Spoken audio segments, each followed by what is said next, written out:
Thinking that this would be a cool spot for a winter camp sometime. Pull up in here, get out of the wind. Neat little spot.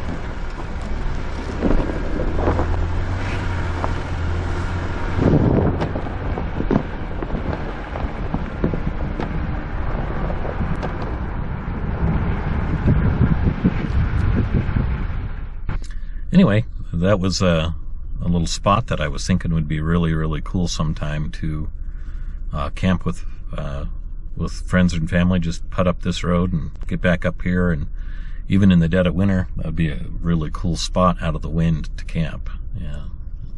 So, just putting it on my list of things to do. Maybe get my son out here one of these days and we can spend some time there. It's not far from civilization, but you get up in the canyon and there won't be anybody around. It should work fine. Currently, we're going with a club, but a couple of the guys got lost, and then they told them to take a road, and they took the wrong road, and they're trying to find them all and get them all grouped up. But so looks like we have a good chance to sit here and enjoy the scenery.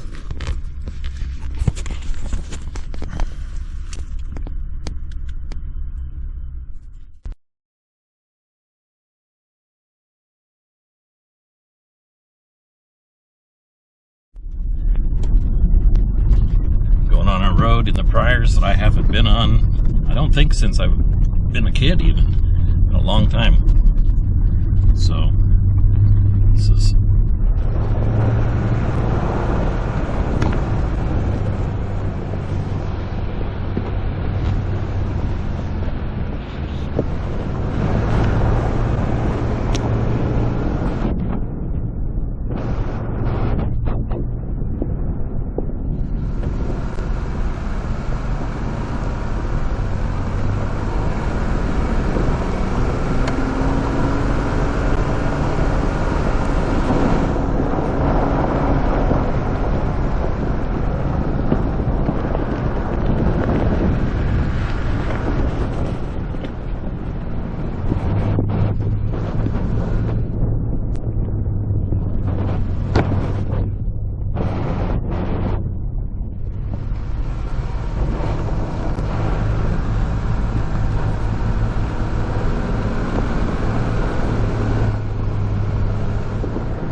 this side of the mountains has quite a few Native American drawings and stuff. If you hike down into the canyons, petroglyphs, that sort of thing. And there's a few caves over here too to explore.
Well, the snows finally started to get a little deeper as we headed towards the Bainbridge cabin.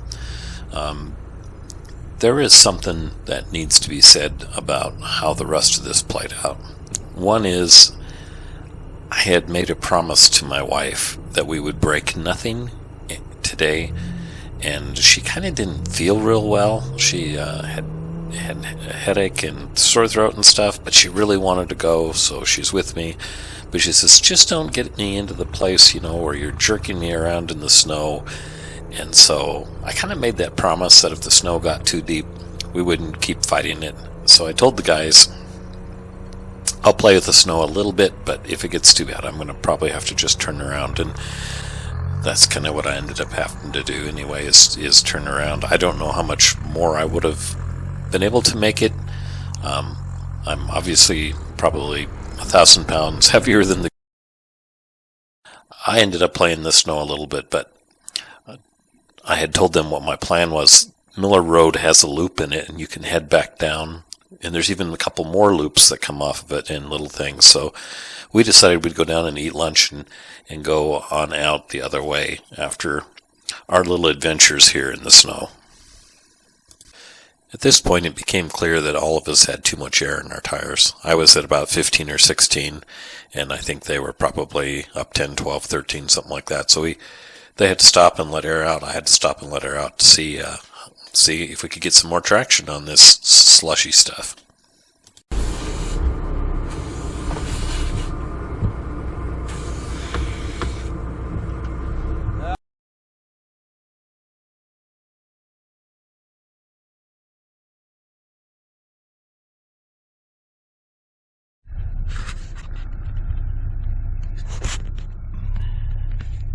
What? This is the way. We'll see how we do. The snow's pretty deep right off the bat, so we can't do it. We're going to give it a little bit of a whirl, see if we float or sink. I told these two guys, if I sink, I'll just turn around and they can keep going.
Ships on vigor of the waves, so skimming, powering summits to the verdant plains. Each horizon is a new beginning, rise and rain. Far from the fjords and the ice-cold currents, brave and soar over new frontiers. Songs and sagas of a fate determined, shields and spears. Vows of favor or the thrill of thunder, pulled together for the clan and kin. Clank of hammers and the crash of thunder, bound within. Oh, oh, oh, the echoes of eternity. Oh, oh, the hulla calling me. Oh, oh, to pluck the strings of destiny. Oh, oh, the hulla calling me. The hulla calling me.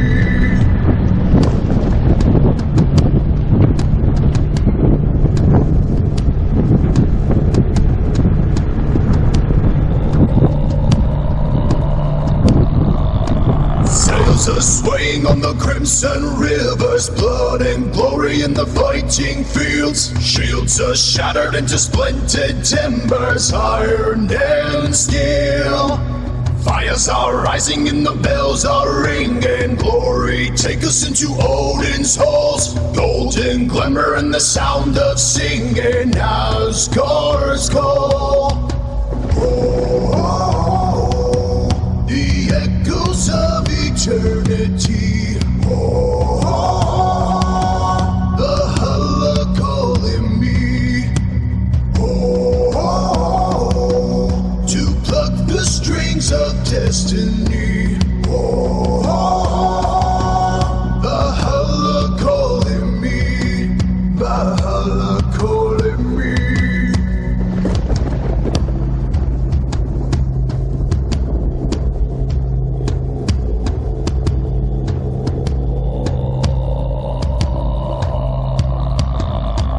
Wind and the waves will carry me.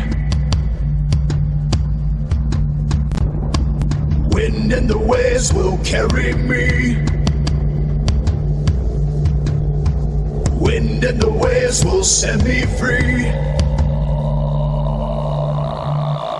Oh, oh, oh, the echoes of eternity. Oh, oh, the hulla calling me. Oh, oh, to pluck the strings of destiny. Oh, oh, the hulla calling me. The hulla calling me. Filling the tires back up to probably about 15-16 psi for the rest of the trail going down. We made it through all the snowdrifts heading out, but there's no reason to drive around on tires that look like this if you're not in a whole bunch of snow. So we're gonna get them all filled up to about, well, like I said, about 15. Then this road takes us down some pretty canyons, so we're gonna get some good views. That's the Crazy Mountains way out there. It's the Beartooth Mountains over here. We're in the Pryor Mountains right here. So there's 3 mountain ranges you can see from where we're standing right now. And if we could look around that corner over there, we would see the Bighorn Mountains. So Bighorns, Beartooths, Crazies, and Pryors.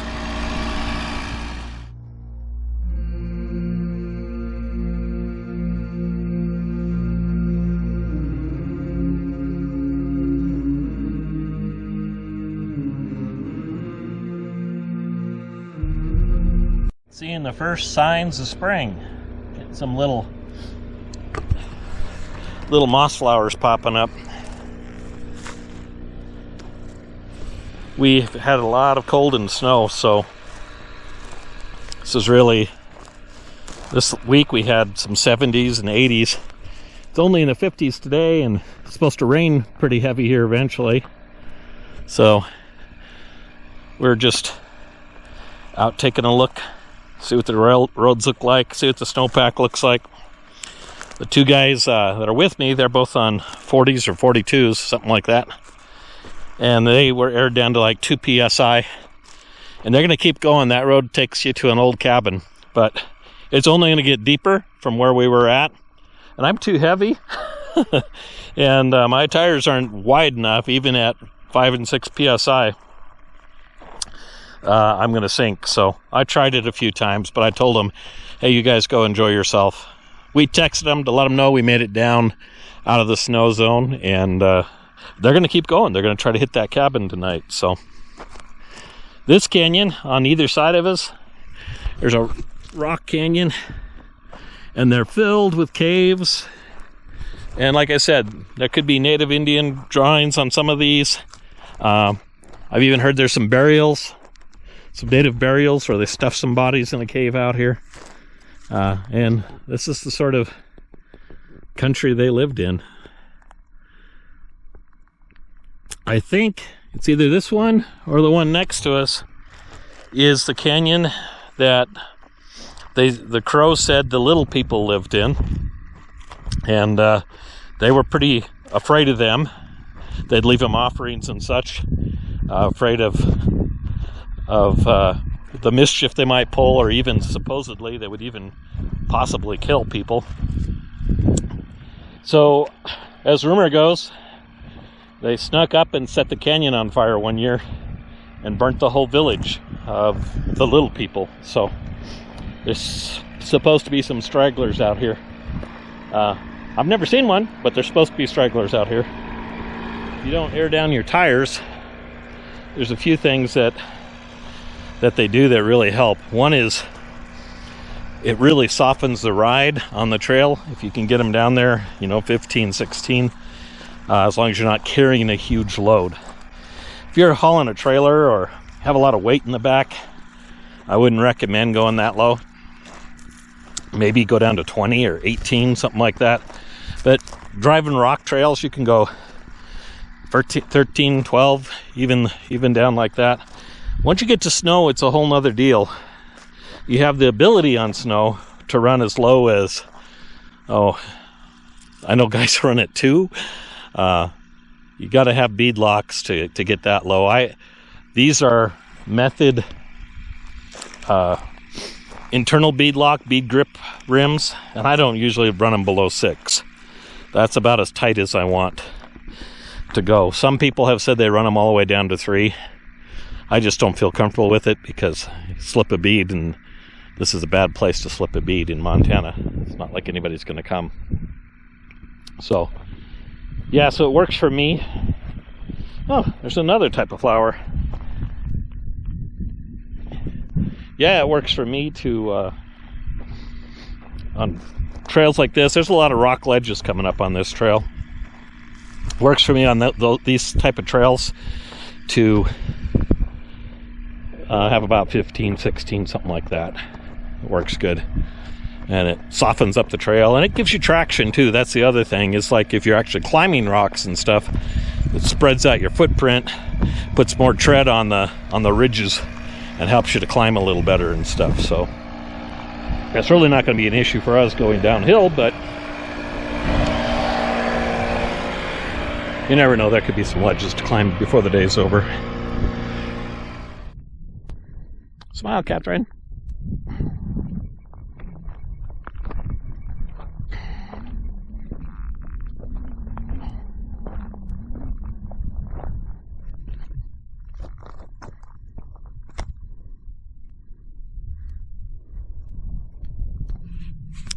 That road down in the bottom would probably give you a pretty good campsite. Maybe you could get off and alone down in there, out of the wind.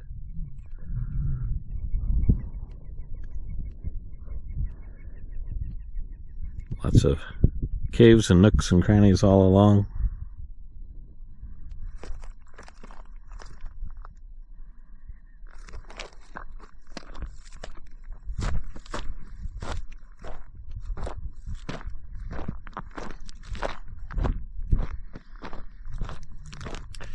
We're going to have our lunch up here. And just thought we would get out and take a look at things. I hear a woodpecker up there. So you see these canyons, they go like veins. And they go up every one of these. And every one of them is filled with limestone caves. I met a guy one time who was up here, and he was just looking for caves. Any cave he could find. He was going to walk all day along the edge and go in every one of those little holes and see what he could find. There are mountain lions out here. There are black bears out here. There are rattlesnakes and scorpions out here. So who knows what you found. Anyway. Great place to eat a lunch. Can't feel any wind or anything.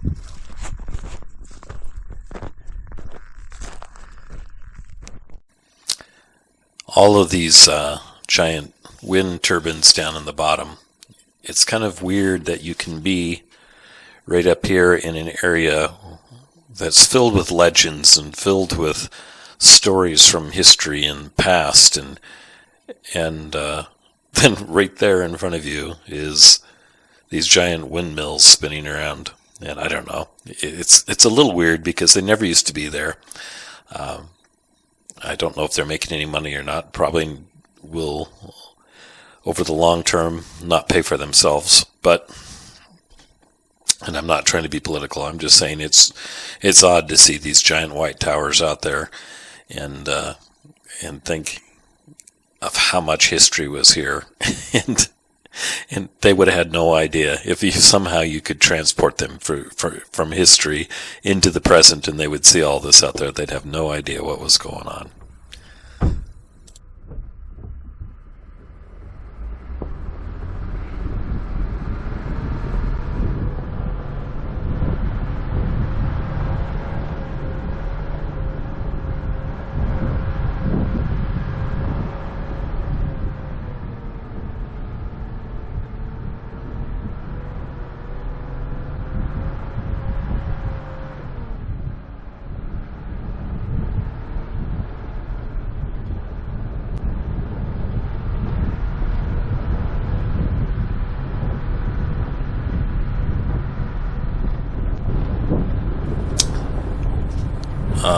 In less than a week, I'll be heading to a warmer climate, and I will have lots of drone footage coming now because I ended up piecing together a new drone, new to me, and so we hope to have some fun with